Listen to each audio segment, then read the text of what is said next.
First question, specifically to the Green Party candidates. If elected, do you plan to caucus with either the Republican minority, Democrat majority, or neither? So, Mr. Barnhart.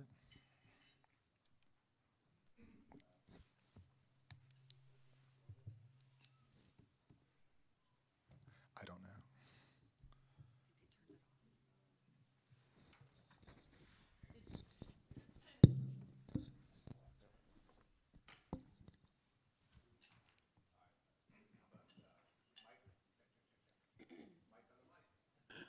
Not work. Oh, I'm working.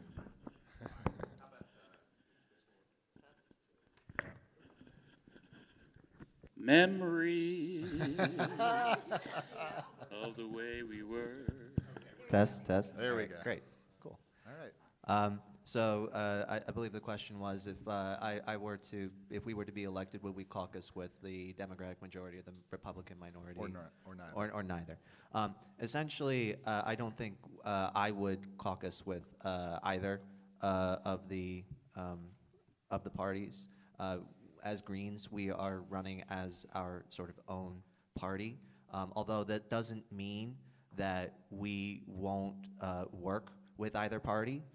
It certainly doesn't mean that we won't work on tri-party issues at all. I think it's in our best interest, and it's also in the best interest of everyone in Washington County and everyone in the state of Maryland that everyone works together in order to achieve the common goals that we all want to achieve. So while caucusing within the parties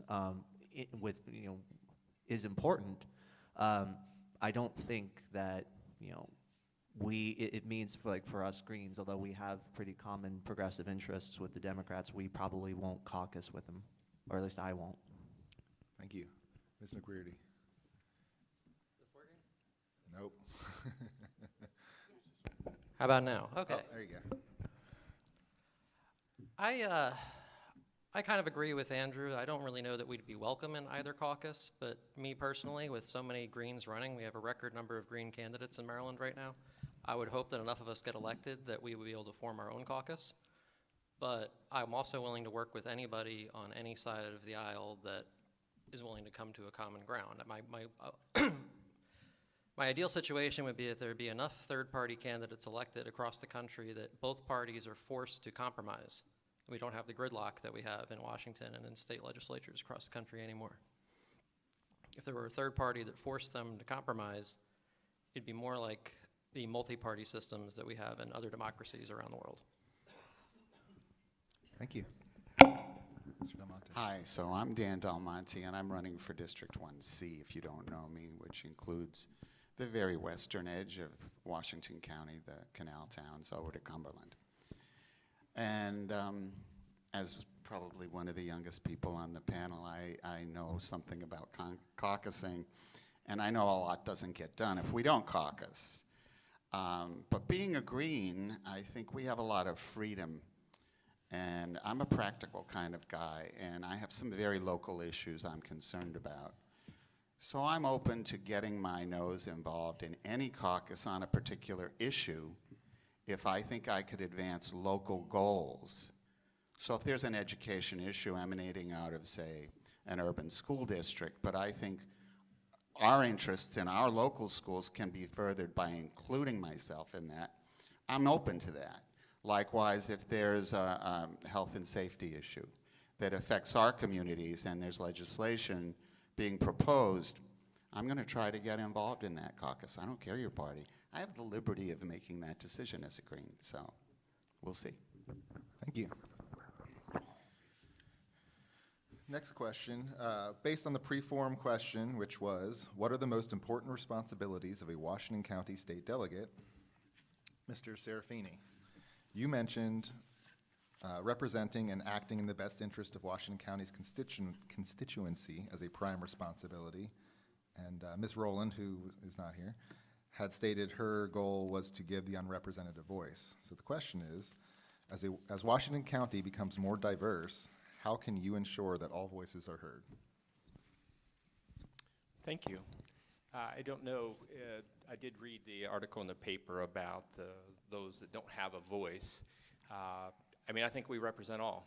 We're public servants, and we're servants to all. Specifically, there was a mention of developmentally disabled, and I just want to say I'm very proud that 2 years ago I got a statewide award for Legislator of the Year from the ARC. Now, I may have been the only conservative in the room that day, but it was, I'm very proud of my work for the developmentally disabled, because I think we will be judged in future generations on how we worked with, was that a commentary on my statements? I don't know. You didn't say what that sound meant if someone was speaking, so.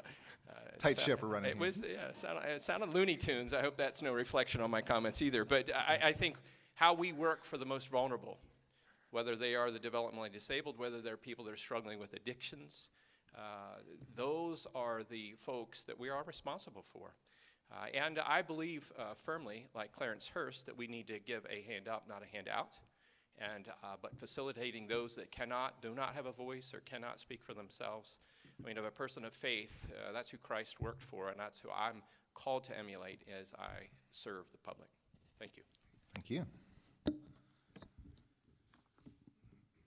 Next one is for the District 1C candidates. The pre-form question is, what do you believe to be the greatest challenge facing the state of Maryland in 2019, and how do you see being a part of the solution in Annapolis? Mr. McKay, in your response, you mentioned the implementation of the report being prepared by the Commission on Innovation and Excellence in Education, commonly referred to as the Kirwan Commission, as Maryland's greatest challenge in 2019. Mr. Del Monte, we did not receive a response from you. However, for the sake of this conversation, are you familiar with the Kirwan Commission? I am. Okay. As the report's recommendations are likely to be expensive and improving education is imperative to Washington County's success, how do you plan to ensure the county participates in the improvements but isn't left holding the lion's share of the bill? Who would like to go first? Well, I presume as this is a Chamber of Commerce meeting that we're talking to a lot of businessmen here. So one of the big issues I think we have to deal with in our region in general is jobs. And if you're a businessman and you're looking to relocate so that we can import jobs, so we're looking to attract jobs, one of the first things you're looking for is a good school district. Not a mediocre school district, not a problematic school district. So the investment not only affects the residents who live here, but our future development. So what's the price of that? What's the priority of that? Ask yourself how that helps your business if you create a stronger commercial area here, a stronger industrial area. Our area generally lacks special services in our schools and gifted services. I probably put a higher priority on that and less concern about paying for it. But states like Massachusetts actually spend less on education and get more. And if you look at a lot of foreign countries, you'll see that a lot can be done with not a lot of money. We're not talking about hundreds of millions of dollars for buildings. We're talking about quality teacher preparation, considering teachers professionals, not blue-collar workers. Thank you. Mr. McKay. Thank you, Aaron, for the question, and thank you for the Chamber for providing this opportunity for the residents to hear answers from those people that they may vote for in the upcoming election. As it comes to the Kirwan Commission, this is going to be a very, very heavy lift in the 2019 session, just for the simple fact of the price tag. Even though the Commission has not come out with the total price tag, it is believed that it could be up to $2 billion. What we need to do is make sure that the same mistakes that were made when the Thornton was passed in the state of Maryland are not made again in the Kirwan Commission. During the Thornton, they passed it without any form of a revenue stream, any way of actually paying for it. It pitted boards of education against county government. It pitted county government boards of education against the state of Maryland. We need to make sure that that doesn't happen.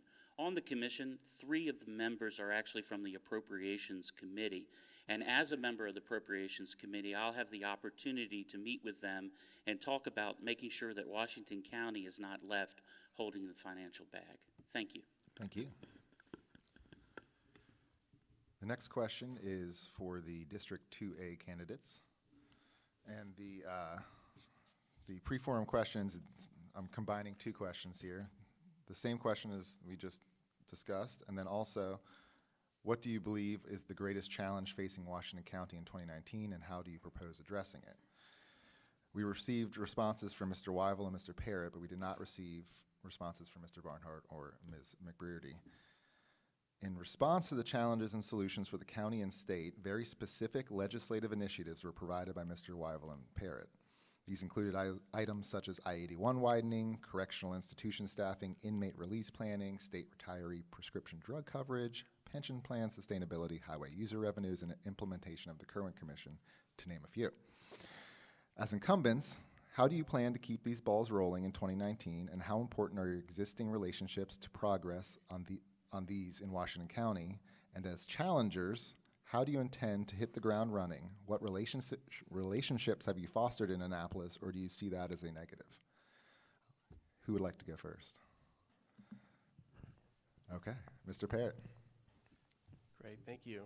So we're looking at just Washington County. First of all, I just want to say thank you for hosting this. I really appreciate the opportunity to be here, and everyone who's here, thank you for coming to listen. Washington County, of course, transportation is one huge issue, I-81, and right now we're widening it from 4 lanes to 6 lanes across the Potomac River. It's going up to Williamsport. That's phase 1. Phase 2, the State Highway Administration has applied for a grant from, it's the BUILD grants, better utilizing investments to develop, help development, basically. So it's the BUILD grant. And we should know that by the end of this year or early next year whether we get it. I'm very much hoping that we do get it, because that would be a design-build project to take us all the way up to I-70. Phase 3 would be after that to go to US 40, and then after that to the Pennsylvania line. I've developed great relationships as the chairman of the Washington County Delegation with MDOT, of course, Pete Rand, who's the secretary, and also the State Highway Administrator. It's nice to be able to have that as my career as well. I just got an award from the Maryland Professional Engineers Society about my work in Annapolis, trying to help engineers to make sure that what they do is safe, but that they're not overregulated. So that's one thing, is I-81. The other thing that's popped up is the I-270 project. That's going to be a huge priority of the Hogan administration. We're talking about a $9 billion project to build I-270, to build I-495. But one thing that they had left out was I-70. They built 3 phases already, but the 4th phase had not been funded. The 4th phase needs to be funded, and thankfully we're going to get it in the study as sort of the consolidated transportation plan meeting we had last week. Thank you. All right. Who'd like to go next? See, I'm making you guys work together.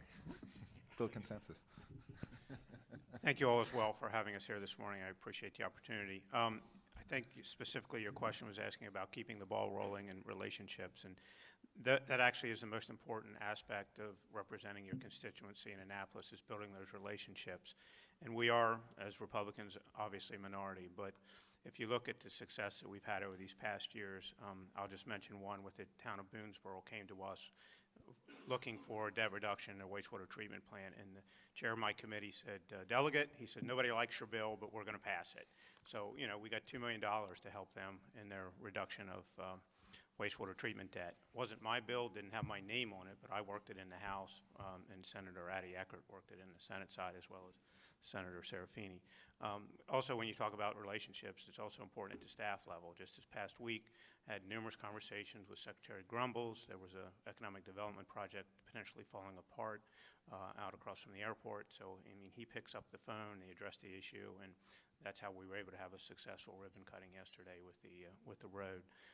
Secretary Gill, we had him to Fort Ritchie about a month or 2 ago to see that project and how well it's working or not working, depending on how you look at it. But he's on board. His comment was, I'm all in. So the relationships that you build in Annapolis, very important, treating people with respect, regardless of party, and just working to get things done for Washington County. Thank you.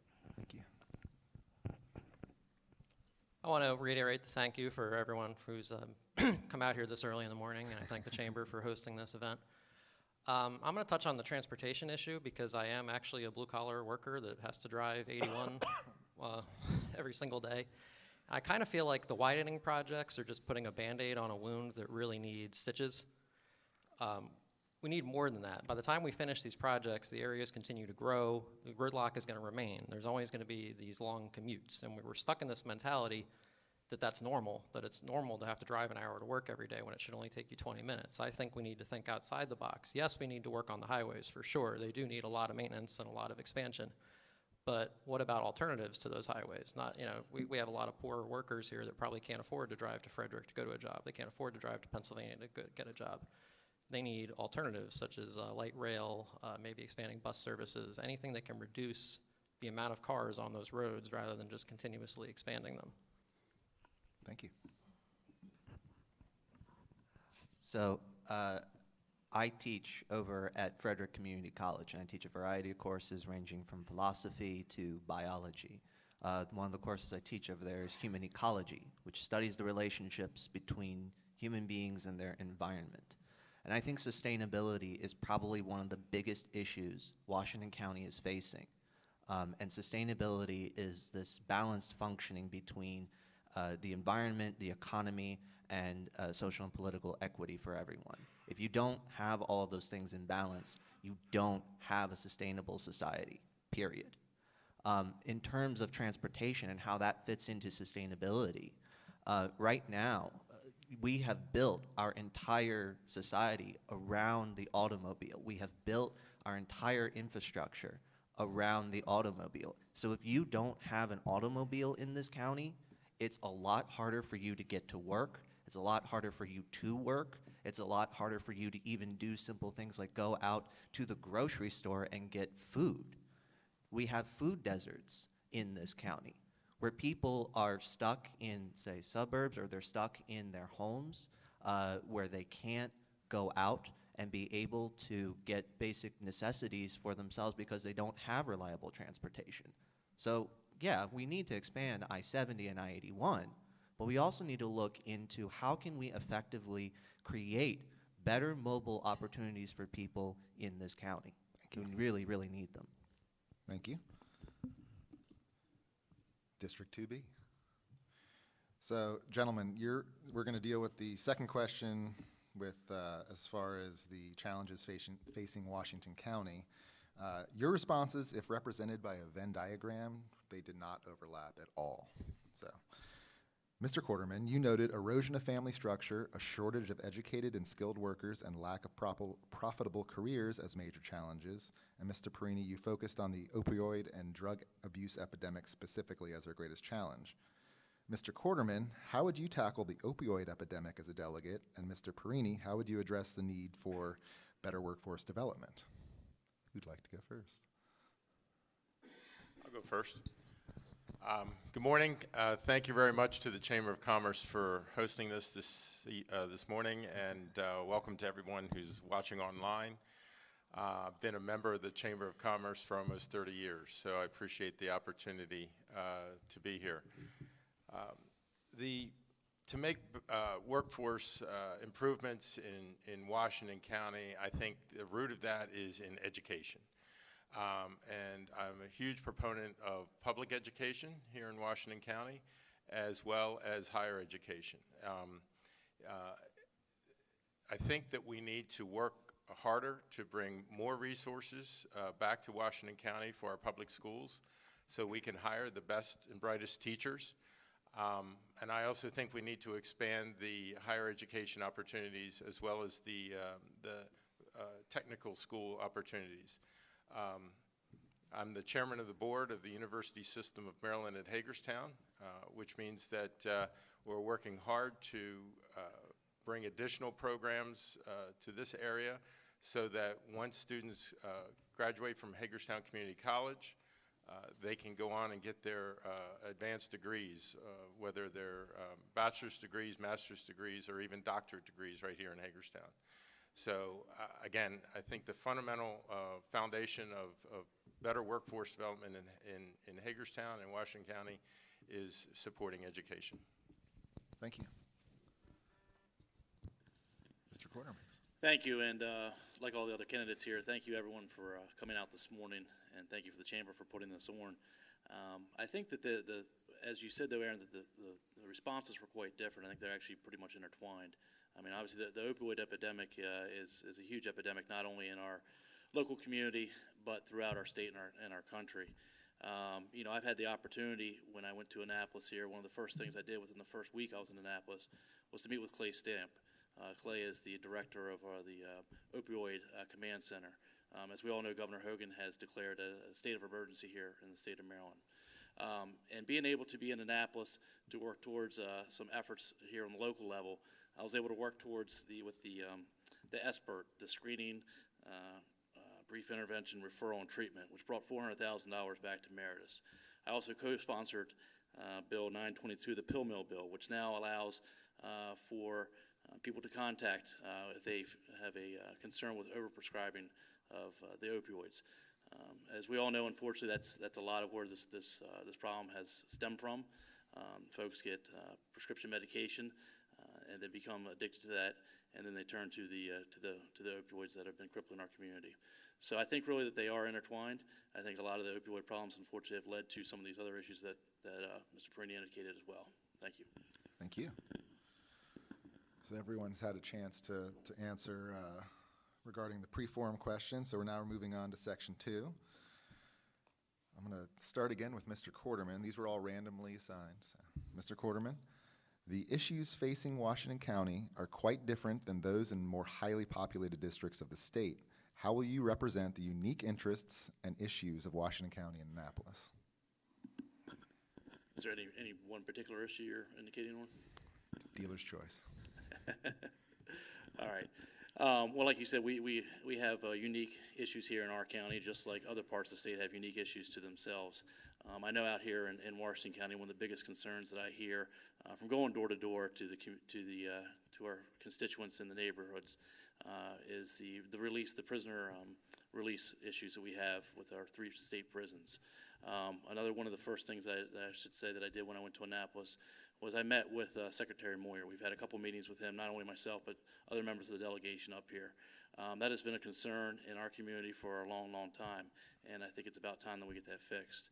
We have that concern not only here in Washington County, but also on the Eastern Shore and some other areas that have the prisons in their neighborhoods. They provide great opportunities for employment, but unfortunately, we have an issue where folks are then sometimes put back into our community that may not have been here. I think it's quite simple. If you were someone who offended in a jurisdiction outside of Washington County, you should be returned back to that jurisdiction. So I look forward to continuing to champion that cause, because I know it's a great concern to the folks here in our community. Thank you. So these are now 60 seconds. You were right on the money at 60 seconds. So yeah. So sorry. Our time card is now accurate. All right. Mr. Wyville, same question. If you ever need me to repeat the question, just ask. I think the answer to this question goes back to building awareness of how our county may be potentially different from, say, the core. And I know Delegate McKay several years ago actually brought the Appropriations Committee to, our county at lunch, and then they went on to Allegheny. So that was a, really good opportunity for us to showcase what was going on here in our county. And actually, I think it led to their support of the urban revitalization as far as getting that project off the ground. Paul also mentioned a little bit about the prisoner release, but also we've had big issues recently with hiring correctional officers, and I know Delegate McKay and I have met with many of those, and we're going to work together to introduce legislation this coming session to address some of the issues in regards to the hiring practices and also potentially the base salaries. I mean, we're spending $94 million a year in overtime, so we're thinking if we could potentially, and all of us in the delegation are thinking if we can increase that base salary, we can save money on overtime. Thank you. Ms. McBrearty. The same question? Same question. I would like to see the representatives from the Western Panhandle and from the Eastern Shore, any other rural area, actually get together and form a caucus for that, so we can actually bring the issues, of the unique issues of our communities into the wider discussion in Annapolis. Thank you. Mr. Perini. For those who are watching and in the fourth question, go ahead and repeat it. No so that problem. Everybody knows. The issues facing Washington County are quite different than those in the more highly populated districts of the state. How will you represent the unique interests and issues of Washington County in Annapolis? So the district that I'm running in is District 2B, which is the same as the city limits of Hagerstown. So I'm laser focused on Hagerstown. And while there are many issues that are different from maybe Montgomery County and Prince George's County and Baltimore City, there are many that overlap as well. I think the short answer to that question is, as the Democrat running for this seat, I'll have the unique opportunity to work with and be in the Democratic caucus, work with the leadership of the House, the chairs of the committees, and present to them the issues that are facing Hagerstown and say, we need help, and expect their help. Thank you. Next question. Washington County, excuse me, Washington County receives more money from than it sends to Annapolis. Do you view this as equitable, and do you plan to seek more robust funding from the state to the county? Mr. McKay.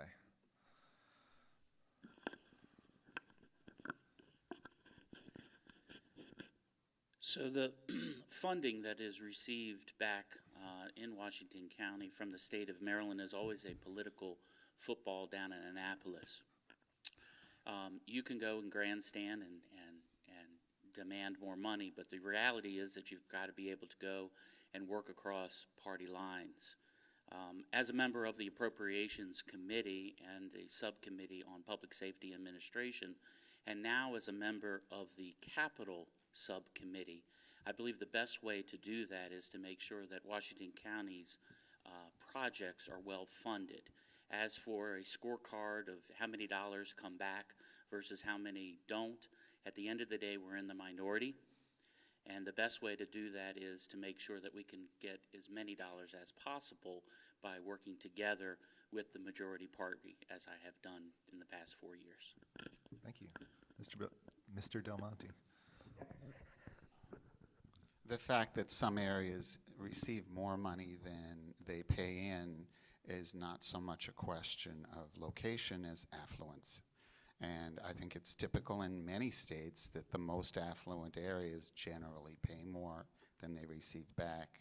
Conversely, our 40-some thousand people in our district are not the most affluent in the state. We're quite the other end of the spectrum, and it's not unusual that we should receive more in funds from the state and the federal government for basic services. So I could argue that point in Annapolis.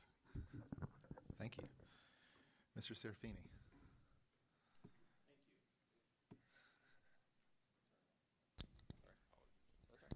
There, that's better. I was the only one that has not thanked everybody for coming here already, so let me now say thank you, and thank you especially to Senator Edwards. And if we're ever going to get money in the community, it's up to Senator Edwards. I just want to throw that on him before he asks us any questions. You know, it's true. We get about 55 to 56 cents on the dollar back. Interesting enough, Anne Arundel only gets 17 cents. Montgomery County is about 23. Baltimore City obviously gets about $1.14 back. There's been a lot of disparity grant conversation that talks about the economic disadvantaged counties. How do we help them? You know, frankly, I want the state to stop, and the governor has worked on this, creating regulations that create problems for us. I want to be one of the counties that eventually is sending more money to other places. I want us to prosper. I want to focus on that. So any regulatory relief we can get, anything that we can let us pilot, which, once again, the BISFA project is a pilot. There's no other public-private partnerships like that. The project yesterday, Delegate Weibel talked about, is also one. And I think the other interesting thing, and he didn't say it, but Delegate McKay has a rural caucus that comes together to try to address these. Thank you. Thank you. Mr. Barnhart. So we've been having a small little discussion about the facts. Parrott and I, for whether or not it is the case that Washington County does get back more money than it sends to Annapolis. That is an important point to know. If we do, then of course it needs to be sustained, or it needs to increase so that we can see levels of income and wealth inequality in the state continue to level out more. If it isn't, then obviously we need to make it so that it is the case that we get more money back than what we send, because there is an increase in concentration of wealth within the central counties of Maryland. And that simply, again, is not sustainable. So we need to make sure that we have a decent revenue stream coming from Annapolis to help maintain local economic development and sustainable local economic development here in Washington County. Thank you. Just so I know what you guys are talking about, now Mr. Parrott. I'll tell you, I think everyone's answered this question very well. I liked what Mr. DeMonte said about how affluence really affects who's getting more money back and who's not. I think one thing that's going to be very important this next year is the Kerwin Commission is going to come back with new recommendations on how to disperse the money that's taken by the state and then given back to the local jurisdictions. And right now, I don't believe that we're getting the share that we should be getting here in Washington County. Actually, Montgomery County is getting a lot more money than they should be based on what the formula is currently set. So I'm really hopeful, and we'll be working with our colleagues here to make sure that when they do have a new formula, that we have more money coming to Washington County for our schools. I think that's going to be important. Thank you. New question. Do you support the legalization and commercialization of hemp and cannabis as a means to spur investment, create jobs, and increase tax revenue, especially given that neighboring states are already taking advantage of these opportunities? First, Mr. McKay. I support our medical cannabis industry in the state of Maryland. It's a new industry. It's a new revenue source for economic development. If the makers of those textbooks that how a dummy does something, they would have how the dummy does state of Maryland medical cannabis and how it rolled out. It was a big mistake, the manner in which Maryland did it. However, if you talk about recreational use, I'm 100% against that. A couple reasons. Number one, I just don't support that.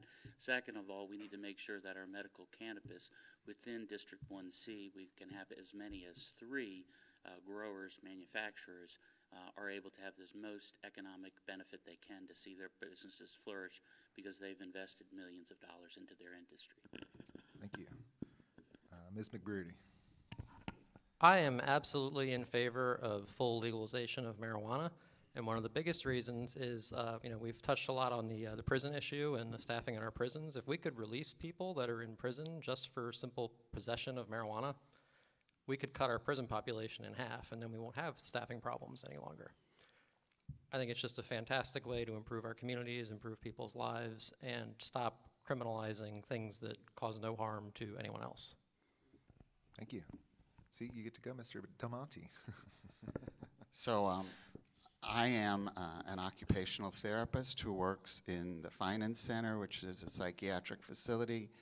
Washington County Detention Center is our chief contributor to our population. I deal a lot with dual diagnosis. I would say more than half of my patients have a substance abuse disorder as well as a psychiatric disorder. What is the problem with the way we're looking at marijuana, whether it's recreational or not? The voters will decide, but treatment is the issue. We need to tax medical marijuana, recreational marijuana, and create state-of-the-art facilities for rehabilitation for cannabis use disorder, opiate use disorder. Our facilities here are sorely lacking. 6 weeks is not enough. Lack of professionals in the facilities. They need doctors. There are treatments available. We aren't using them. Thank you. Mr. Quarterman. Thank you. I think one thing the gentleman just said here, I think resonated the most. I think it's the voters will decide. The last couple of years, there's been legislation that's been put in for a referendum to be added to a ballot question. And I think it's only a matter of time that we will see that on the ballot. And it'll be up to the voters of the state of Maryland to make that decision. Also, in reference to what Delegate McKay said, I think the medical issue, medical marijuana, really needs to be addressed first and foremost. We've just gotten up off the ground with that. We need to work that and make sure that that process is streamlined and working properly before moving forward anywhere else. But I think, again, the voters will decide. I think you'll see that on a referendum in the next couple of years, and it'll be up to the people of the state of Maryland. Thank you. Thank you. Mr. Parrott. Well, can you repeat the question? I sure can. Do you support the legalization and commercialization of hemp and cannabis as a means to spur investment, create jobs, and increase tax revenue, especially given that neighboring states are already taking advantage of these opportunities? Okay, so what we're talking about is recreational marijuana, and we're just in our first year of really being able to have medical marijuana. I think at the federal government level, we need to see some action. We haven't seen it. Right now, what everyone's doing, Colorado, even Maryland, it's all illegal. According to the federal government, because it's a Schedule I drug. They need to change their policy at the federal level to at least allow some testing to see is there actually a medical benefit or not. There haven't been a lot of studies that show that. And if they were able to test it, then we could have more uniform use of the medical marijuana and people would know what they're getting. Now, as far as recreational marijuana goes, I think that's a big mistake. And actually, that was one of my biggest arguments about medical marijuana. Legalizing it was just a certain path that eventually we would go towards recreational marijuana. And unfortunately, we see that that's an entry drug. A lot of people get into alcohol and marijuana, and they go to harder drugs and eventually heroin. We have a huge opioid epidemic right now, and it's not wise to send kids a mixed message to say that marijuana is okay when it's not okay. Thank you. Not everyone gets to answer the pot question, sorry. Next question. Washington County is becoming increasingly diverse. In what ways have you experienced this change in demographics personally, and how do you plan to represent these diverse constituents? Mr. Perini.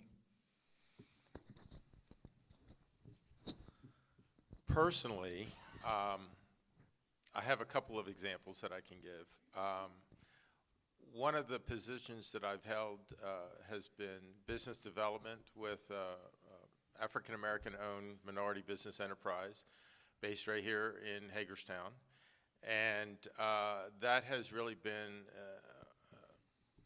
a good exposure for me to not only the components of the state procurement system and business procurement regarding minority business participation, but also to kind of see the other side, if you will, in the sense that there's a reason why minority businesses are discriminated against.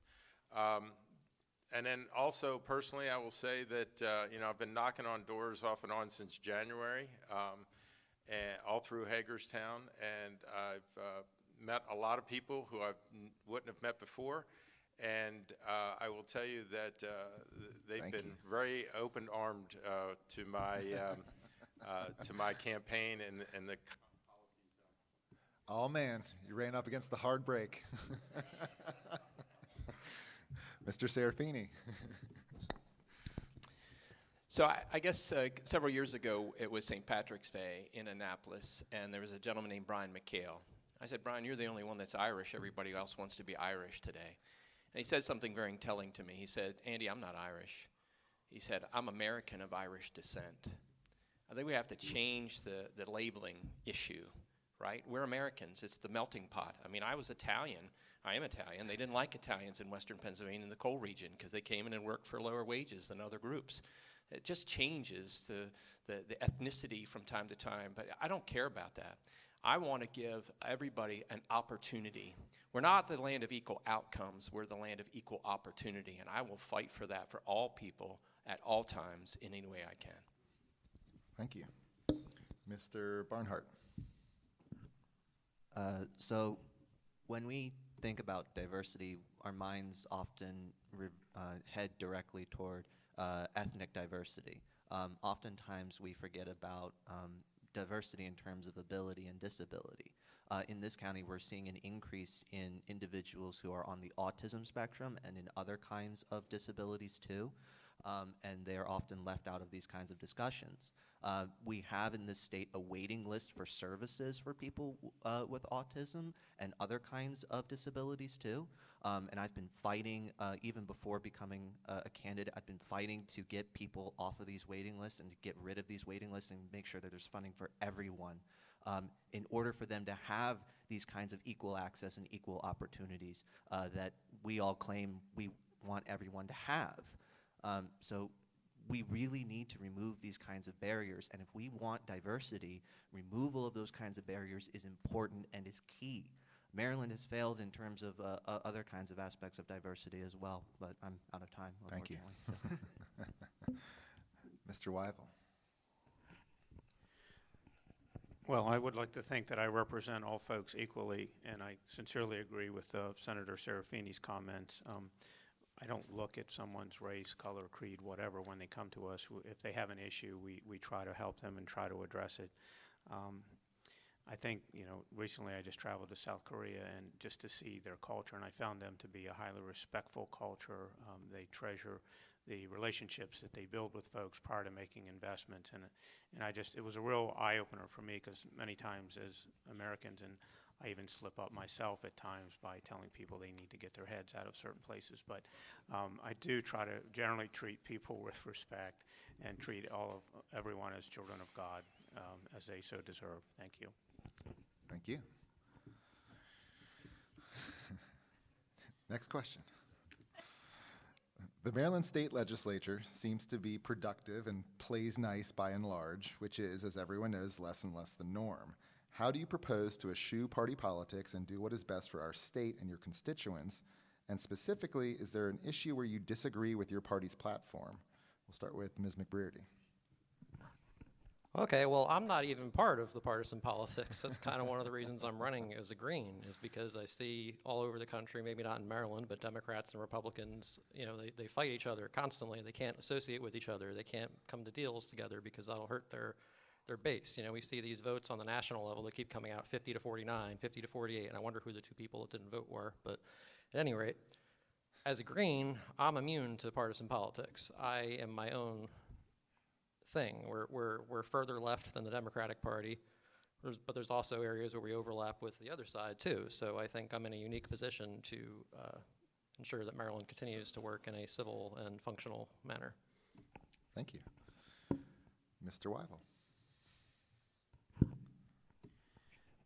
I've always felt that we shouldn't look at party politics, but look at the issues individually and determine what's right or what's wrong. So I've always tried to do that and back up my decisions with facts. I think in Annapolis, probably the best success that we can have as a minority party and working with the majority is that in subcommittee, and I found that to be very fruitful, and you having open, frank discussions with members across the table, and we've done a lot of good to kill a lot of bad bills, and we've done a lot to make bills better. So I think that's where we can make the biggest impact. Thank you. Mr. Del Monte. Let's go right down the line. I want to add one thing about the Green Party. The Green Party is unique in that it has a requirement that we don't take any corporate money, not a dollar. That frees up a candidate to respond directly to constituents, not to private interest groups that may hold a chit on you later to cash in. So I think that is probably the biggest reason I'm a Green. Thank you. Mr. Barnhart. So, as it's been said before, I'm interested in issues, not labels. I care about disability immensely, as you've heard. I care about the environment immensely. I care about local business development and sustainable local business development. And as my colleague Dan Del Monte said, we don't take money from corporate interests, and we're not, we don't want to be doing things that would just favor corporate interests.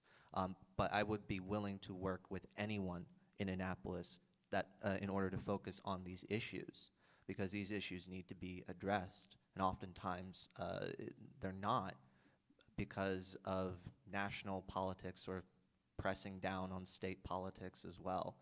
For us Greens, we're grassroots. We care about the people that we represent, and we want to do the best job possible for everyone in the state, and especially for folks who we represent here in Washington County. Thank you. Mr. McKay. Can you repeat the question? Certainly. The Maryland State Legislature seems to be productive and plays nice by and large, which is, as everyone knows, less and less the norm. How do you propose to eschew party politics and do what is best for our state and your constituents? And is there a specific issue where you disagree with your party's platform? So I think one can see how one will act in the future by the past.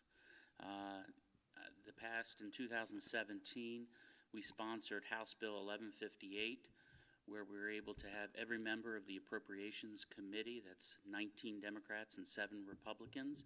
That happened to be the dental Medicaid bill, which in 2018 we were able to get that passed, rolled into another bill. That bill was a bipartisan approach. It had been since 1982 that the Medicaid had not been in the portfolio for dental services, and it took a Western Maryland Republican willing to put aside his party, his place, to get everybody involved to get that passed. 100% from the House and 100% from the Senate, and the governor did sign it. Thank you. Thank you. Next question. How do you plan to protect and promote the agricultural industry of the county while in Annapolis? Mr. Parrott. So protecting and promoting the agricultural industry in Washington County is crucial. It's a huge part of what we have here. We've got dairy farmers, we've got regular farmers. I wrote an email a couple of years ago. It said, when 0% is 100%, what did I mean? Well, I got a 0% score on the rating from, it was the Maryland Conservation Group, but there was 100% from the Maryland Farm Bureau. I think when we look at different bills, you're going to have consequences, and we need to make sure, I certainly do when I'm in Annapolis, that I make sure that I vote for things that are going to help farmers and not hurt them, and actually put them out of business. And what we've seen is several farmers have gone out of business because of over-regulation from Annapolis, and that's one thing that we need to stand up against as members who represent Washington County, to say, no, we've got to, other people can help the environment, like certainly Baltimore, when they take the sewage sludge and when it rains a lot, just dump it right out into the Chesapeake Bay. That's a lot more harmful than trying to control some of the nitrogen out here in Washington County. Thank you. Mr. Serafini. Thank you. I think Delegate Parrott said it quite well. I grew up with Mennonite farms all around me. Several years ago, when we were talking about the 6th District and how we're so similar to Montgomery County, my good friend from Potomac, I said, I can step outside and tell you if it's horse, pig, or a cow, and he could step in it and wouldn't know what it is. So we have farming in our heritage. It's who we are, and the farmers of all people care about the environment. We need to understand that. That's their legacy. That's their family farms. They want nothing more than their children to at least have the opportunity. So I think we need to support farmers. I think they are we are not the agrarian society we once were, but we also, it's a very key element to us, and that we can export it and that we support them, and we understand that their hard work should be recognized. I'm sad to see Senator Mac Middleton leave. He was an advocate for them.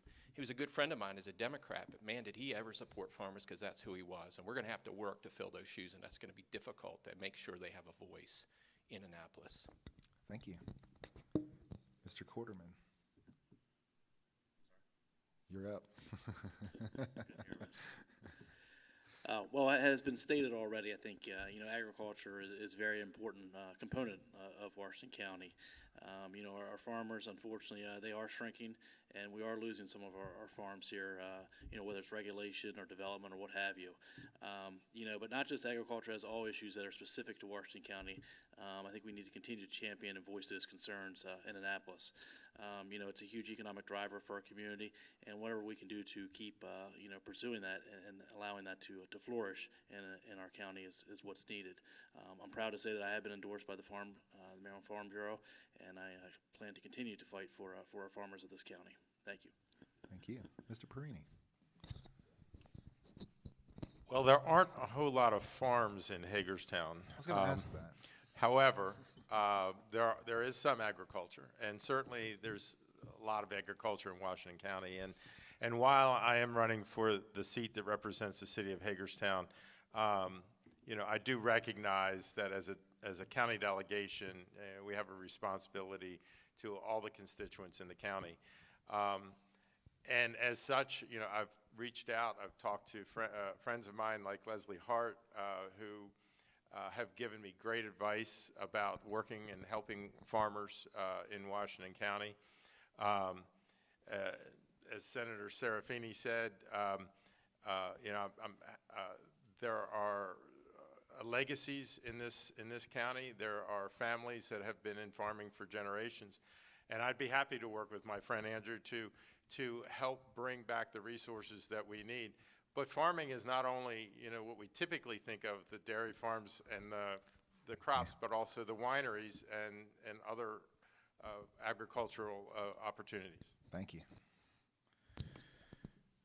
Next question is, how can the legislature support municipalities so they can more easily address the problem of abandoned and foreclosed properties? We'll start with Mr. Del Monte. This is an issue I've been involved in as an activist a lot in Cumberland. Currently, our communities give pretty free rein to their local legislators, their local governments, for both bond issue and eminent domain. Unfortunately, this is done a lot behind closed doors. Cumberland's ripped down a whole neighborhood to turn it over to a commercial developer, and then the stories about what they're doing with it, not doing with it, are nonsensical. I think the state needs to hold accountable its communities for its use of eminent domain, its use of bond fund. That's our tax dollars. We're paying the debt. Thank you. Mr. Barnhart. So in terms of trying to make municipalities sort of more sustainable, part of that means having not just leaving sort of buildings abandoned. One of the problems is, again, this kind of economic development that is really lacking in certain municipalities. And there's this kind of catch-22 that I discussed with some folks out in the audience earlier this morning, where how do you bring back folks into communities where there are abandoned houses and it doesn't look very nice, it doesn't look appealing for people to come in? Do you do business development first and try and attract business investors, or do you try and bring people back into the community first? Which do you do? And if you only have a limited amount of resources, which do you go for? I think that it needs to be a kind of holistic approach, and each municipality is different and is unique. And so we need to make this sort of holistic approach and unique approach in terms of taking, you know, what we need to do to make things more sustainable in certain municipalities. Thank you. Mr. McKay. Thank you. Obviously, blight is a big concern for those who live in the urban part as well as the rural of our county. But that blight those decisions need to be made on the local level. When I was president of the Board of County Commissioners, we created a fund for our local towns and municipalities to do just that, apply for grants to bring down buildings that would be able to then increase the tax base and change it. As for the comments of Cumberland not being transparent in the manner in which through the Maryland or / rolling mills, those are absolutely false comments. It has been a very transparent organization. The organization actually, which has been spun off by the city of Cumberland, actually does meet. They have meetings for the public. That's just nonsensical, as the word was used. Thank you. Thank you. Mr. Perini. Well, this is an issue that is specific to Hagerstown. And I know that the city council, including City Councilwoman Keller, who's here this morning, is tackling this issue. It's a multifaceted problem in the sense that if there are abandoned homes or homes that are in foreclosure and they're owned by a bank that's, you know, in New York or California, they're not really paying attention to what the blight issue is. What I would do is work closely with the Hagerstown City Council, make sure that, any enabling legislation that needs to be put in place to allow them to continue the path they're on, which is to work to obtain ownership of those properties and eliminate the blight and keep moving forward and making Hagerstown a better place. Thank you. Mr. Parrott. Certainly when we had the crash of the real estate market, we saw many, many homes that the owners just left, and they were abandoned, they were foreclosed. It was a huge problem. Even my HOA, I was one of the 3 members that ran the HOA, and in our own community, we saw that. So I introduced a bill. I said, you know what? We need to make it a lot faster, the process for the foreclosure. In Maryland, it was taking 2 years plus, and that was an aggressive person trying to foreclose on a house to be able to have the full ownership to be able to sell it. You know, there were a lot of protections on the homeowner, but at the cost of everyone living near them. Just like was mentioned, banks don't care. They're not taking care of that property necessarily if they're not nearby. So I worked with Democrat Marvin Holmes. We got a bill. We passed the bill. It's a much faster process for the foreclosure process now, and that helps communities all across the state. Thank you. Next question is, what state-level economic development incentives do you propose to help unique parts of the state like Washington County? Mr. Wyville. I don't have any specific proposals at this time, but I'd love to hear folks in this audience's opinions.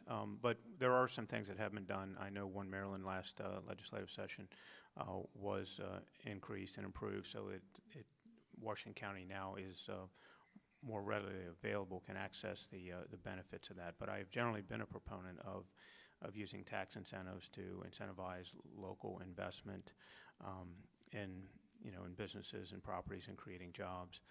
And also to touch a little bit on Delegate Parrott's comment, he did introduce a bill, did consolidate it with Delegate Holmes's bill, but we like to blame banks, but banks can't just go in and repossess property because there is a process, and that process was shortened immensely by the bills that have been passed. But those issues have come before us in Environment and Transportation for the 3 years I've been there. So every year we've tried to address the issues of abandoned and foreclosed homes. Thank you. Mr. Quarterman. Thank you. And to touch on some of the points that Delegate Wyville just made, I mean, most recently, I think it goes without saying that the One Maryland tax credit under the leadership of Senator Edwards what was a huge a win for our community. It's a direct result of about 145 new jobs that have just come to Washington County specifically here in the last year. But I think part of this question is actually tied into the previous question as well, and goes along the lines of incentives and things of that nature. We need to embrace our local business community and let them do what they do best, and whether it's provide enterprise zones or tax credits and things of that nature to help move everything forward. So thank you. Thank you. Mr. Serafini.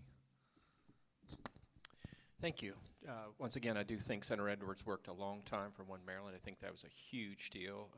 More jobs for Maryland. Governor Hogan pushed that, and we worked bipartisan. 11:45 on Sine Die one night, I was sitting with a good Democrat friend of mine, and we made it happen. You can do those things if you're willing to work together. Another side of this, it takes people like Mr. Bowman and other people to come into our communities. And, the tax credits and all that are great. The governor picked up on the president's opportunity zones. So we've got like 6 or 7 in our community. We've got to have streamlined for them to be able to do business, right? The state highway has shortened the time to be able to get in and get the permits. So it's the 10-year cost. It's not just that up front. It's the ease of doing business in a community. The governor's worked on reducing regulations, but we've got to continue to work to make it easy for people to want to do here. It can't be a hassle.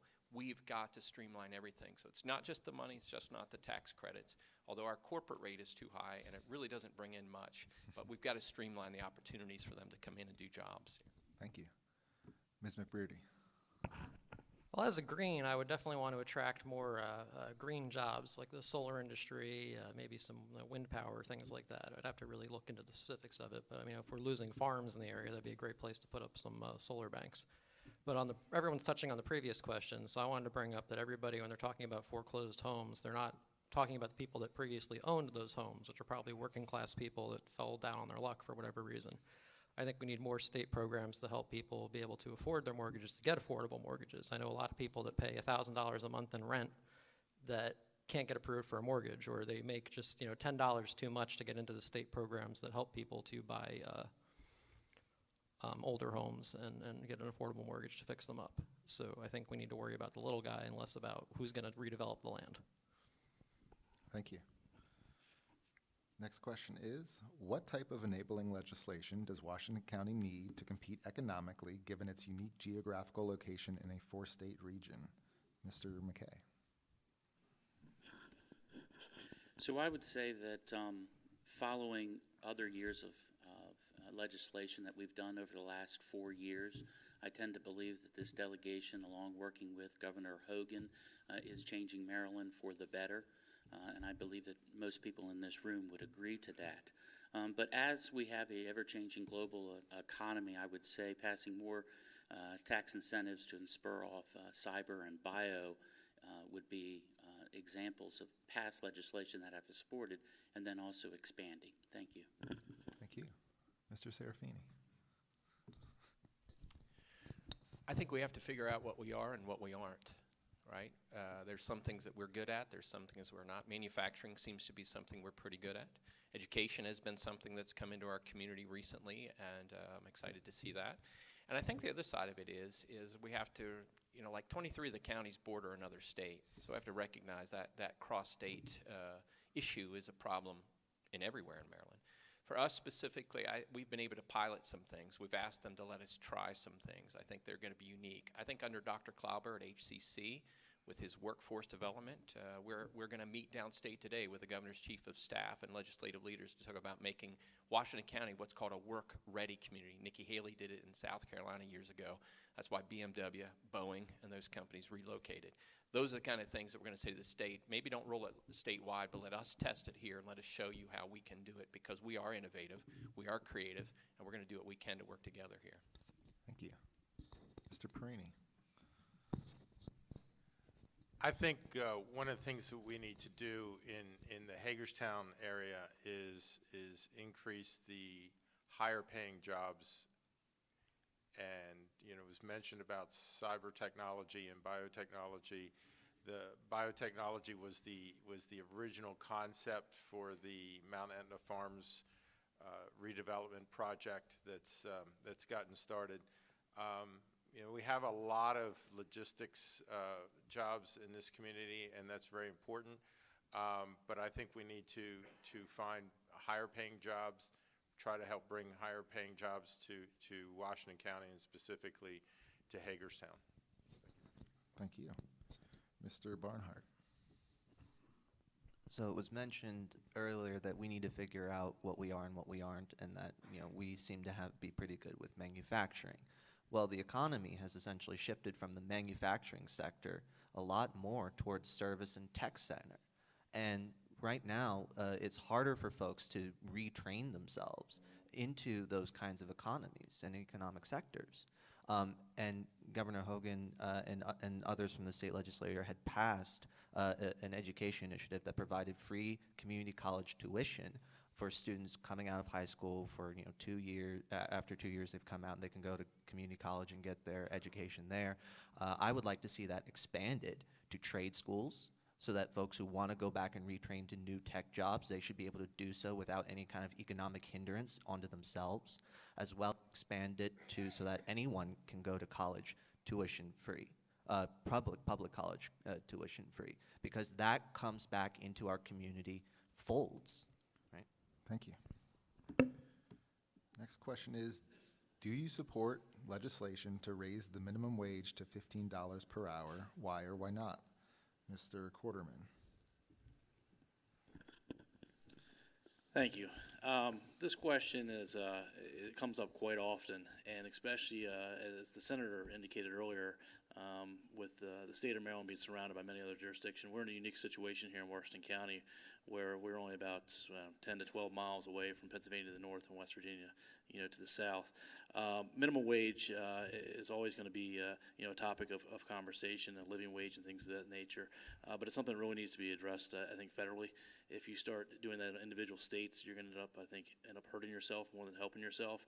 If we were to raise the minimum wage continually here in Maryland as we've had here, you're just going to push more of those opportunities away that we so desperately need, and we're going to move those opportunities to our neighboring states as opposed to the opportunities we need here. Thank you. Thank you. Mr. Del Monte. One of the things that's often conflated with the issue of minimum wage is restaurant workers, people who earn tips. And I want to address that because I think that has to be addressed before the minimum wage. People earning, I think it's $2.37 an hour, and then living for tips are hurt more than the businesses that support them by not having a reasonable wage. The history of tipping comes from Reconstruction, when the railroad industry wanted to hire former slaves for free. I think we need to address the fact that other states like Washington have offered wage tip earners minimum wage and not hurt businesses. And that there are studies that have shown that conclusively. And we should address that first. Thank you. Mr. Parrott. Well, this was brought up before. What do we do? We came before the Maryland legislature. Do we increase the minimum wage or not? And we decided yes. We as a body, not me. It went up to $10.10. Why did I oppose it then? I would oppose $15 an hour now because we are right next to West Virginia, Pennsylvania. We would like businesses like Procter & Gamble to look at Maryland and at least give us a shot. But if we have $15 minimum wage, we can just forget it. We're not getting them. They're not coming here. And we need to be competitive. And one way to be competitive is not to price ourselves out of the market. One idea that did come up at that time is if certain jurisdictions want to have a higher minimum wage, like Montgomery County, if a lot of their delegates and state senators want it, let them do it. They can do it on their own, which they almost did this year. But then they looked at their costs and said, no, it's not feasible. We're not going to do it. The Montgomery County Council, they were on the tip of the iceberg to pass it. And they looked at the economics and said, no, we can't do it. We're not doing it alone. They want the whole state to do it. They want to punish Washington County. It doesn't make sense. That'd be something I really would work against. It would just hurt our county, unfortunately. Thank you. Mr. Weibel. And the short answer, no, I don't support the $15 an hour minimum wage. I work for a private school. I'm involved in hiring a lot of folks in all different sectors, and I've never hired anyone actually at minimum wage. I've always paid more than that. So I think the market does dictate what you're hiring someone at and paying them a fair wage. I also agree with the other comments that as far as competition goes, we have a very hard time here. You can drive 6 miles north or south and be in Pennsylvania or West Virginia, and already we're having a difficult time with Maryland as far as our regulatory environment. So I think that that would just be another nail in the coffin if we raised our minimum wage when all the other states are much lower than us. Thanks. Thank you. Ms. McBrearty. I would support the increase because there's been a long history in this country of wages not keeping up with cost of living. Maryland is a very expensive state to live in, and I know a lot of people are struggling, and I don't feel like increasing the wage really hurts business because if you give people that freedom, if they're not struggling paycheck to paycheck anymore, they can spend more money, they can support businesses more. So in the long run, a lot of studies have shown in states and areas that have increased their minimum wages to $15 an hour that it does more help than harm. Thank you. The next question is, looking ahead to the upcoming session, what, if any, amendments do you believe should be made to the current mandatory sick pay legislation? We'll start with Mr. Weibel. There are many. For one, I think that it goes way too low as far as the affecting the negative impact on small business and the impact on those. And again, I think it goes. I didn't support it in the initial passage. I think it again goes back to us being competitive in our environment in our tri-state area, and it's another reason why businesses would look to not locate in Maryland. So. I think we need to look at as far as the impact, and also it's not sick leave. It's leave for any purpose. You don't have to be sick to use the day. So I think that's somewhat of a misconception there that it's only for sick leave. Thank you. Mr. Barnhart. Sorry, could you just repeat the question? Certainly. Looking ahead to the upcoming session, what, if any, amendments do you believe should be made to the current mandatory sick pay legislation? Okay. So this has actually drastically affected my line of work, as well as folks I work with over at FCC. As adjunct faculty members, we can't teach more classes in part because of this kind of legislation, because if we reach a certain number of hours, we are essentially breaking the law because they have to provide us with benefits. So this is hurting us. So ultimately then, what is the solution? Well, ultimately the solution would be to further sort of expansions of coverages so that the state can cover more people for health insurance, so that health insurance is more affordable for people like me who don't make a lot of money and can't afford private health insurance, so that when we do get sick and we can pay our health care. But we also need to be able to look at how this is affecting part-time workers even more so than what it already is. Thank you. Mr. Serafini. Thank you.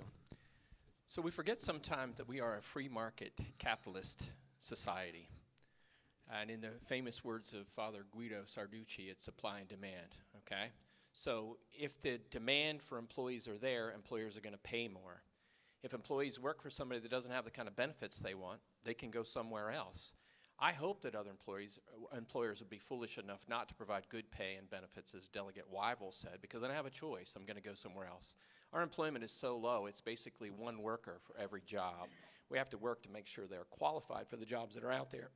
But when government starts to tell business how to do their work, it never goes well. The most inefficient entity in the world is the government. They don't generate anything. They just take from one and give to another.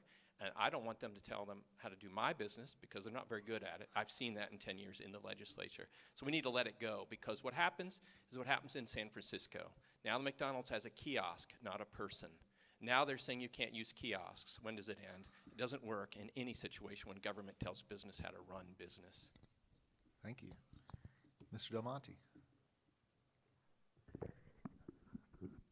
I disagree about a lot of the deregulation things that are going on. I don't think this system is working. I think it's a patchwork. I see some people that have been eligible for the new legislation at my work, and it's kludgy. But I do think government has a job to do, and it does involve some regulation. You don't have a monopoly table where the banker decides to change how much you get when you pass go and tells you when to go to jail. I think you need to have a more comprehensive job. My opponent has quoted John Locke in some of his literature. The government needs to recognize natural rights, and one of those is that you don't get enslaved, you don't get stolen from, and that you don't get killed by other people. And the government has to provide protections. We transfer some of our individual liberties in order for a common good. And I think we need to look at that in terms of benefits. People deserve not to be enslaved. Thank you. Mr. McKay. Thank you. As specific legislation, I think that's what the question was about. I would look at the reporting and try to figure out a better way to diminish some of the administrative burden costs that goes in for small business through the reporting of it and having to hold on to those records for forever. As for, I believe it's Ms. McGuire made a good point that this is a good example that why this legislation should be repealed. Thank you. Thank you.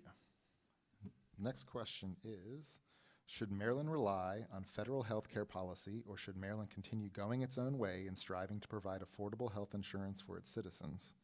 We'll start with Ms. McBreedy. I think ideally we would have the same system that a lot of the rest of the Western world has, in which healthcare is considered a human right, and the federal government would provide healthcare for every citizen. However, lacking that, we are in a position in Maryland to perhaps do the best we can to help people that help our own people. So I would support anything that would expand Medicaid and the programs that we have here. And if it is feasible, I would want to start a state program for universal health care if we can't get that at the national level. Thank you. Mr. Parrott. Can you repeat that question? Certainly. Should Maryland rely on federal health care policy, or should Maryland continue going its own way in striving to provide affordable health insurance for its citizens?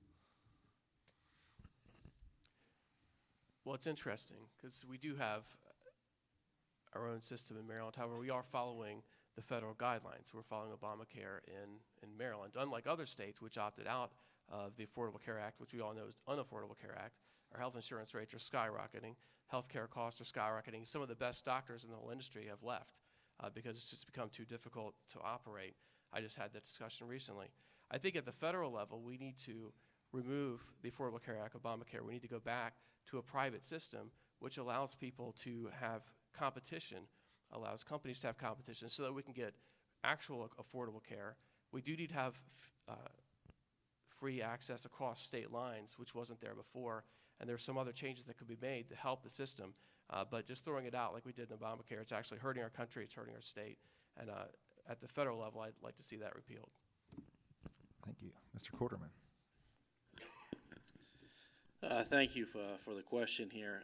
I think a lot of what Delegate Parrott just said hit the nail on the head here. This is really is a federal matter. I mean, obviously in the state of Maryland, we need to do what we can do to help everyone here to provide them access. And I think that's the key word, is access to affordable health care. Freeing up the competition and allowing across state lines would be a huge step to that. Looking at the cost of health care itself and the cost of actual drugs and drugs prescriptions is another huge issue. I completely support the access to affordable health care. I think that Governor Hogan did a great job this year with creating the reinsurance program, which just for the record was a unanimous bill supported by both sides. So contrary to some of the things you may see on the internet these days that says that I was against health care, that's completely false. Thank you. Thank you. Mr. Perini. No, I do not think that we should be following the Trump, McConnell, Ryan plan for health care at the federal level. I'm going to adamantly disagree with Delegate Parrott in regards to the Affordable Care Act. Look, I ran a company of over 1,000 employees. Before the Affordable Care Act, the health insurance costs were going up astronomically. Right now in Maryland, for the next fiscal year, the insurance companies are actually lowering insurance premiums, not lowering the rate of increase, lowering premiums. Kaiser Permanente filed for a lower premium. Blue Cross Blue Shield has filed for a lower premium. So I think Maryland is going in the right direction when it comes to providing affordable health care under the Democrat majority in the General Assembly. Thank you. Next question is, given the slight fiasco with the tax cuts in Maryland, should Maryland's tax code completely decouple from the federal tax code? Mr. Serafini. I'm curious your comment, fiasco. It's interesting. It was very clear. The federal government raised your federal adjusted gross income, but then they doubled your standard deduction and they lowered rates. I had a piece of legislation that doubled the standard deduction in the state of Maryland. Senator Edwards and I worked in the Senate, and we passed that. Unfortunately, didn't make it in the House. So the governor all along said, and there was a bill from the 50s that said anytime federal action creates a windfall to the state, the legislature should correct that immediately. Sadly, the tax bill was passed in December last year. Our legislative session was already finished. So I still think that we should simplify. I've put a flat tax in for years. I think it's fair, right? If you make more, you pay more. If you make less, you pay less. But a progressive tax rate is why people leave our state in droves and go to West Virginia, go to Virginia, go to South Carolina, North Carolina. You can look at the states that are prospering. They have a lower tax. I'd like to have a lower percentage of a bigger number than a bigger number on a lower income. Thank you. Thank you. Mr. McKay. Thank you. Simple question. Answer is yes. What I think is interesting is in the past General Assembly, when we did the federal government did pass the Republican tax break, the state of Maryland put aside $200 million of the taxpayers' money for future expenses. They weren't very transparent in their manner in which they were doing with the people's money, and I think that's wrong. So yes, it should be decoupled. Thank you. Mr. Perini. I do not think that the Maryland tax code should be completely decoupled from the federal tax code. But as has been pointed out, there has been legislation to enhance Maryland's tax code to fix some of the problems that have flowed down from the federal level. But I think people need to have, and businesses quite frankly as well, small business owners need to have an understanding and a sense of consistency with the taxes that they have to pay, and they're planning, a year out, 5 years out, 10 years out. And I don't think a business can afford to have the kind of year-to-year challenges of fluctuating taxes. Thank you. Ms. McBroody. I feel like the tax code, whether it's at the state or the local or the federal level, needs to be simplified to a point that the average person can actually understand it and know what they need to pay and handle it on their own. So I think as a state, we could maybe pilot such an idea of completely throwing out the tax code that we have and starting from scratch and making it easy for everybody. So you and Serafini are on the same page there. Next question. Given Maryland's tortuously gerrymandered voting districts, how will you work with your colleagues in the General Assembly to establish a system that leads to more compact and equitable boundaries? Mr. Del Monte. There have been a number of pilot projects across the country to redistrict that haven't been court-ordered, by the way. California, Iowa are samples. I think those states are physically very different than Maryland. Maryland's pretty physically different than every place. But it is definitely nonsensical. I think there does need to be an independent board, maybe following the California model, which created a nonpartisan board to propose a redistricting thing. I think that's a good thing. Thank you. Mr. Barnhart. So there's a lot that needs to change when it comes to voting in Maryland. One thing is we need to move to single member districts as opposed to like in our race where we have in District 2A, you vote for 2 delegates, it should be for 1. Moreover, there should be a change to things like instant runoff voting or ranked choice voting, where you rank the members that you want in order of your preference for whatever seat they're running for. There needs to be a nonpartisan commission to address gerrymandering and make it so that it's more proportional to the population. And there are many, many computer algorithms out there that can generate districts that are fair and proportional for our state. There are so many things that we need to change for our voting system. The way it is now is just completely undemocratic, and it doesn't fully embody the democratic values that we all share. So we need to change the system in a whole host of ways. Thank you. Mr. Parrott. First, I agree with Andrew Barnhart about single-member districts. I actually put in a bill to do just that, to say that at the state legislative level, we should have single-member districts. That would make it a lot less opportunity to have gerrymandering at the state level. At the congressional district level, I believe they simply need to follow the same rules that we have at the state level right now, that each district needs to be contiguous, they need to have same population, they need to respect geographical and political boundaries. We don't do that at the state level, and we don't have to, as you can see by looking at the map. We have one of the most gerrymandered districts in the entire country. You might know, of course, Governor Hogan has put forward a nonpartisan board. He's put this bill in for the last couple of years. I've completely supported it. I actually introduced my own bill a couple of years ago to do just that. And there is still a lawsuit going on against Maryland's very gerrymandered districts. It's in the federal appeals court right now. It went to the Supreme Court, and they had a technical issue, so they sent it back to the appeals court. We'll find out probably early next year what they decide at the appeals court level. Thank you. Mr. Quarterman. Thank you. I think a lot of the points that have been made here by all the candidates are excellent points, and I'll just touch on a couple of them real quick. I couldn't agree more with the single-member district comment. Being a member in a single-member district, I think we should see that across the state of Maryland. This election is going to determine a lot, not just only the next 4 years, but obviously the maps, as we're talking about with for the next 10 years after the census in 2020.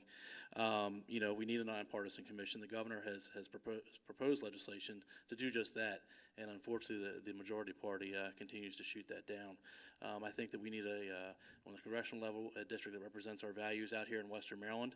I think that those things need to be looked at very seriously, and I think that we need to have equal representation across the state.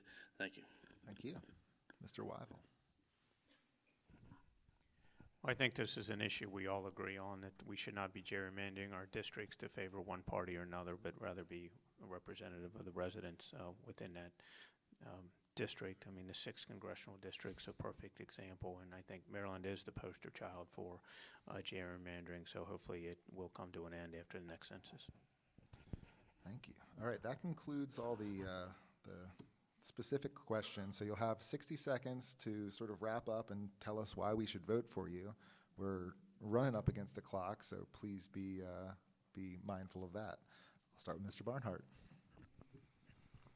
So first, thank you all so much for attending and listening to us on our issues and our ideas. I think that what makes the Green Party different, what makes me a different kind of candidate, is that we are a third party. We don't have to capitulate to the same kind of interests that the major parties have to and they have to consider. We are always willing to work with people across the political spectrum in order to make sure that everyone's voice is heard. We are a grassroots movement. We really care about our constituents. I'm all for a sustainable Maryland, and that means making sure that we have a strong and healthy environment, a strong community-based economy, and we have equal opportunities and practical opportunities for everyone in Maryland and everyone here in Washington County. So thank you all so much for coming, and thank you to the Chamber of Commerce for hosting this. Thank you. Mr. Parrott? Well, thank you again for the forum. Thank you all for being here today. I really appreciate the opportunity to be able to talk. As a delegate, I've been very active, as you can see from today's discussion, introducing many different bills that would help Washington County. I've communicated what's going on in Annapolis to the best of my ability with letters at the end of each year. I do want to talk a little bit about I-70 again. Phase 4, just so you know, that's when you get in that backup every single afternoon coming back from Annapolis area. That's phase 4. It'll take care of that backup. That's why it was so important to include that with the I-270. But it's common sense solutions like that where I would ask for your vote this coming November. So please vote for Neil Parrott on November 6th. Thank you very much. Thank you. Ms. McBroody? Like everybody said, thank you for everyone who's attending. Thank you again to the Chamber for hosting us.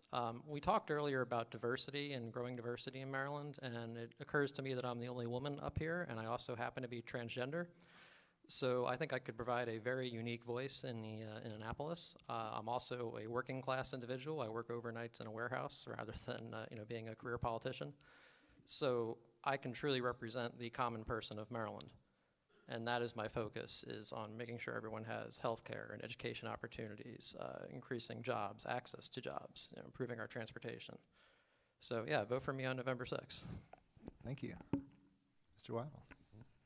Well, hopefully my record reflects that I care about the citizens of Washington County and District 2A, and I do take a fairly conservative approach both fiscally and socially. And one item that didn't come up today was that of abortion in Maryland. Maryland has one of the most liberal abortion laws in the state, and I've introduced, or in the country, and I've introduced legislation in the past several sessions. Hasn't passed, but we allow dismemberment of live unborn babies in this state. And I'm not suggesting that we make abortion illegal, but I think there's things that we can do to respect the unborn child. Thank you. Thank you. Mr. Del Monte? I want to take my last 60 seconds just to address one issue that didn't come up to me, and that is the Potomac pipeline that is going to bring fracked gas pipeline through Hancock city limits. It is going to use horizontal drilling, which involves pumping unknown chemicals, proprietary chemicals, we don't have a right to ask what they are, through underground, under the Potomac. It's going to affect the well supplies for Hancock. 2 pipelines that TransCanada has put through this year blew up in West Virginia. It's going to affect the water supply for Hagerstown and all downriver to DC. If anything happens to that pipeline, the legislature can stop it. Thank you. Mr. McKay. Thank you, Aaron. Thank you, everyone, for attending, and thank you those who are watching this on Facebook Live. I tend to believe that as a former president of the Board of County Commissioners in Allegheny County, and then also as the current delegate within District 1C, I believe that my track record is straight. I do care about all the members, the people who make up District 1C, whether it be economic decisions as it has to do with the Chamber of Commerce, or it has to do with serving on the Joint Committee and homelessness. I bring a perspective to all of these communities and conversation that I believe is worthwhile to have your vote. Thank you. Thank you. Mr. Quarterman. Thank you. Again, thank you everyone for putting this on here today. Just one way I just want to end this real quick. I think that, they answered a lot of these questions here. Really isn't the Republican answer. It's not the Democratic answer. It's what's the right answer. And that's not mine. That's from President Kennedy. And I think when we put aside our differences and we focus on common sense solutions and policies that are going to move us forward, that's how we grow and that's how we lead. People ask me all the time, why and how and why did you get into this? And I can say quite honestly, it was for the 5-year-old little girl that I sent off to kindergarten this morning and the love of my community. I got involved about 3 years ago in local politics, ran for city council, and I've delivered. I delivered on the city level and I've delivered on the state level. I appreciate everyone's support here today, and I look forward to your vote on November 6th. Thank you. Thank you. Mr. Perini. Thank you again to the Chamber of Commerce for hosting this forum. Aaron, thank you for your thoughtful questions. I have run on a platform of 4 intertwined policy issues: jobs, creating a better economic environment in Hagerstown so businesses will come back to Hagerstown and create more jobs in Hagerstown, fighting for affordable health care, especially with prescription medications. The cost of prescriptions are just skyrocketing, and I think we can do something about that. As I've mentioned before, supporting education, pre-K through 12, as well as higher education. And finally, fighting the opioid crisis that's gripping our community and finding the solutions to the myriad of issues that make up the opioid crisis. So I would appreciate your vote for Peter Perini for delegate. Thank you. Thank you. Mr. Serafini. Thank you. I want to say something today. At one level, I was very comfortable to think that I wouldn't have an opponent.